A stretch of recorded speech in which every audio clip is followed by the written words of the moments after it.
What's up guys, Spin Firearms here, and today we're going to be talking about the top 10 firearms that I would choose if I lived in a mag restricted state. Now I do not live in a state where there's any magazine capacity limits. I also don't live in a state that doesn't allow you to open carry. We can open carry here, we can have any capacity, we can also have any firearms we want. We don't have to register them for a roster just to be able to carry them or anything like that.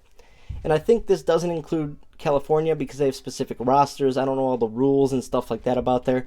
But these are simply awesome, shootable, reliable firearm options that are also powerful and have 10 or below round count, right? So if I lived in a mag restricted state, these are what I would be choosing.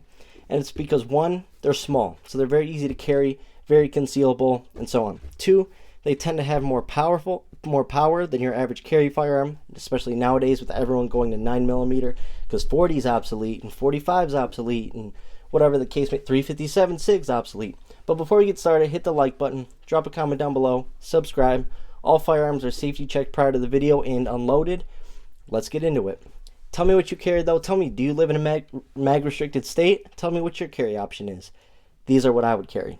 First is one that you don't see very often, but I absolutely love it. This is the Glock 39 chambered in 45 GAP. This is an 8+1 setup right here. It allows you to have a full 3-finger contact, so this would be 9 rounds of 45 GAP. And what GAP is Glock Auto Pistol. It is a shortened 45 ACP, so it's getting very similar to ballistics, actually very similar ballistics to 45 ACP, but allowing you to carry it in a smaller frame firearm. This round was developed by Glock with CCI and Spear and has great power but is very shootable. A lot of people think 45 ACP is snappy and powerful. It's actually a very smooth round, especially compared to stuff like 40 and so on. But this has a wider slide than the Glock 26 and the Glock 27 and the Glock 33 and the Glock 28, but it uses the exact same frame. And so basically this has 9 rounds of basically 45 ACP in a very tiny small setup. You can carry it with the flush mag, which would sit about here, so it'd be very concealable, but you are getting that extra power, especially compared to 380 and 9mm. But 100% reliable. It's a joy to shoot. You can see my first shots video on my YouTube channel. Look at my face. I was expecting a lot more recoil, a lot more muzzle flip. There was nothing. Very smooth, very easy to shoot. Next up's another round that they call obsolete. This is the Glock 33 chambered in 357 SIG. Now, this thing's been 100% reliable for me. This is a build that I made. This has a 9+1 setup, but with this base plate, this is a 10+1 setup. But with the flush mag, it'd be 9 rounds plus 1, so that's 10 rounds, and you're getting the power of 357 SIG. What 357 SIG is, it's a bottlenose round. So it uses basically a 9mm projectile, but with the powder and casing size of a 40. So you're getting all the extra power on a lighter, smaller projectile, allowing that round to go much, much faster. And if you pair it with Civil Liberty Defense rounds or Underwood Extreme Defenders, stuff like that, you're going to have an extremely powerful small setup. Because once again, same frame as that Glock 39, same frame as the Glock 26, same frame as the Glock 27 and a 28. Very easy to conceal, very powerful, but also very easy to shoot.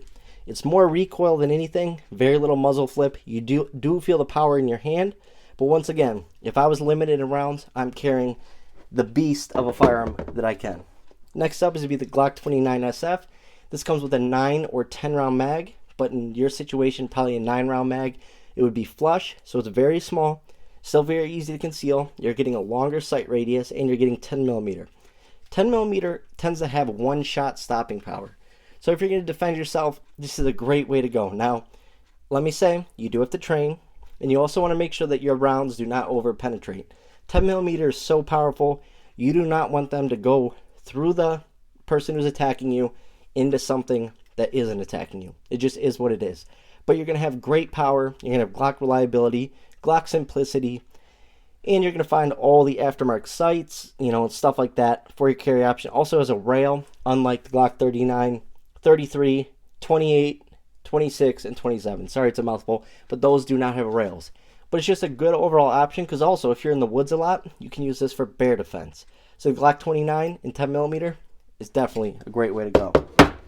This is probably what I would carry the most. It would be a Glock 27 chambered in 40. Now this setup right here with the flush mag is 9+1, so 10 rounds. 3.5-inch barrel, so you still get a decent sight radius.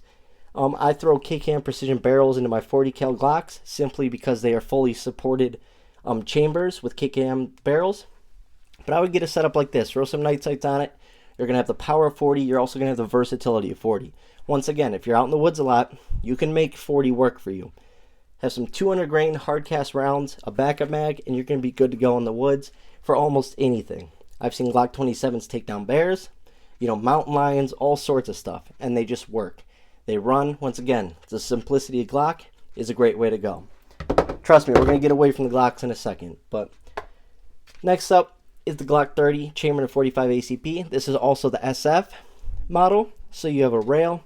I throw on some night sights, but it's going to be a 9+1 setup with the flush mag. And you have the power of 45 ACP, but also the shootability. This 3.8-inch barrel, having a longer slide, longer barrel than your Glock 39, is going to handle that 45 ACP recoil really, really well. So also you can get a lot of purchase on that firearm.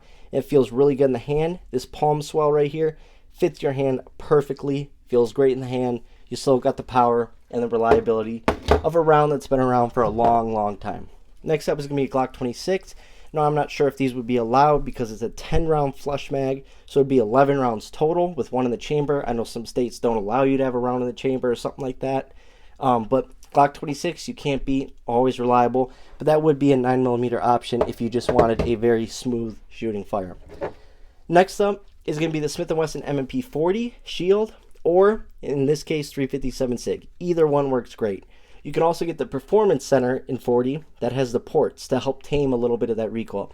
But it is super thin. I threw a hoe grip on it because it's so thin. I like a little bit thicker, wider grips. But this right here is 7+1 of 357 SIG, a great round, versatile round, very, very powerful round.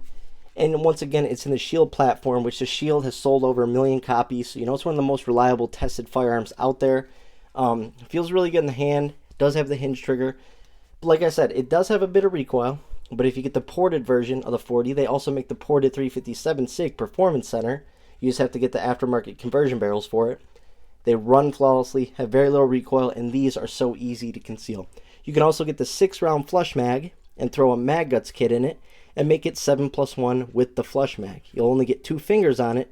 You have to have this pinky underneath the bottom base plate, but very shootable, very easy to conceal. This is my work carry. It's going right back in the holster.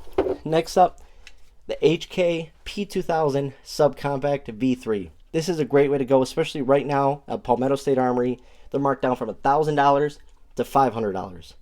It is chambered in 40, 9+1 setup. But you get 6 mags with it right now due to the rebate. So 6 mags and an HK single action, double action, reliable as can be firearm, chambered in 40. This is going to be there for you when you need it. HK tests all their products using 40 because they know the wear and tear, the power, stuff like that. So they test their products using 40. Therefore, you know that this is going to be as reliable as can be. And once again, you have that double action, single action decocker. So you can have a round in the chamber, run it the first shot in double action, and then from there on you're going to have a very smooth, clean, light, single action trigger pull. And once again, it's a thicker firearm, so you're going to have very awesome shootability. You can throw a light on there. Also has the paddle mag release, and it just shoots that mag right out. HK is battle tested. Once again, swapped out the back plate for the bigger one that fills your palm swell. Feels really good in the hand. Such a smooth shooter. Next up is going to be the XDS from Springfield Armory. This is the Mod 2, but it's chambered in 45 ACP. 3.3-inch barrel. This is a 6+1 setup of 45 ACP, but super, super thin, right? They give you good sights right out of the box, and also if you're nervous about a round in the chamber, not only does it have a trigger dingus or trigger safety, but also has a grip safety. And I've never had an issue, but this is probably the smoothest shooting 45 for its size. It is so small, but it's one of my most accurate firearms. I kid you not. I think I brought 6 other firearms to the range a couple weeks ago, and this. And I shot this second only to my main carry, which is a Glock 26. I shot this so accurately, so fast. It handles the recoil of 45 so well. The Mod 1 is just as good. I just feel like the ergonomics and texturing on the Mod 2 is a little bit better. Also, they come optics ready now. Absolute great choice. Very light carry option. You're still getting the power of 45 ACP. And last but definitely not least, the M&P 40C. This This is a 10+1 setup. So once again, not sure how that would work with you guys, but a 10+1 setup of 40. It is still a subcompact size, but they label it a compact. You're getting all the power of 40, but you're getting a very thick, heavy slide. Once again, that absorbs a lot of that recoil and stuff like that. This is one of my smoothest shooting 40s behind the HK, but it handles recoil so well that 100% reliable. I got this for $300 used. You can find these law enforcement trade-ins all over the place. They're barely used because these were their backup firearms. Their main firearms were the actual large full-size versions of these. These were their ankle guns and their backups. You can find these all over the United States for about $300. They run, they come in great shape, and they're reliable. So those are my 10 firearms that I would have if I lived in a mag-restricted state. Thanks for watching, guys.